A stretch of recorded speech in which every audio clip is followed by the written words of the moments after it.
I was driving alone on a desolate road, surrounded by darkness. The moon was hidden behind thick clouds, casting an eerie shadow over the landscape. The only source of light was my car's headlights, illuminating the narrow path ahead. It was a night like any other, or so I thought.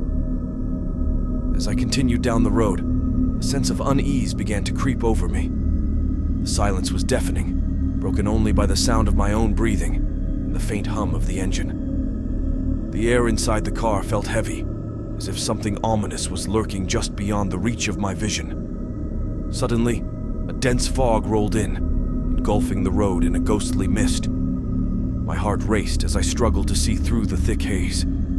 I slowed down, gripping the steering wheel tightly, trying to maintain control of the situation. But the fog seemed to have a life of its own, swirling and shifting, making it impossible to discern what lay ahead.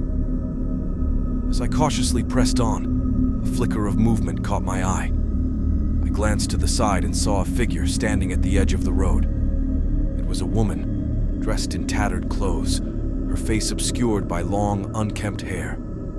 She stared at me with hollow eyes, her expression devoid of any emotion. A chill ran down my spine, and I instinctively knew that something was terribly wrong.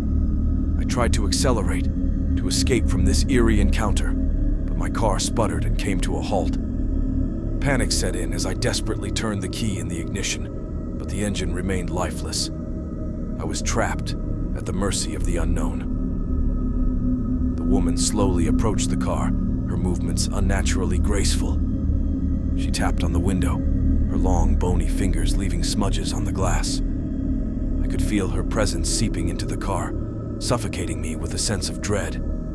I locked the doors, hoping to keep her out, but it was futile. She effortlessly slid her hand through the partially opened window, her icy touch sending shivers down my spine. With a sudden burst of strength, she yanked the door open, her face inches away from mine. Her eyes were empty voids, devoid of life or humanity. I screamed, but no sound escaped my lips. I was paralyzed with fear, unable to move or defend myself. She leaned closer, her breath cold and putrid.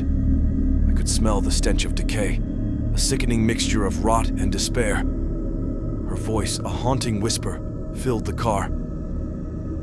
"You should not have come here," she hissed, her words echoing in my mind. In that moment, I knew I was trapped in a nightmare. The road I had taken was not just a physical path, but a gateway to a realm of darkness and despair. I had stumbled upon a place where the living and the dead converged, a place where the line between reality and nightmare blurred. As the woman's grip tightened around my throat, I felt my consciousness slipping away.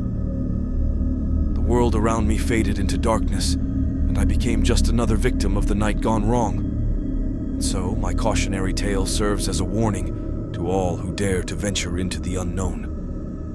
Be wary of the roads you travel, for they may lead you to a fate far worse than death.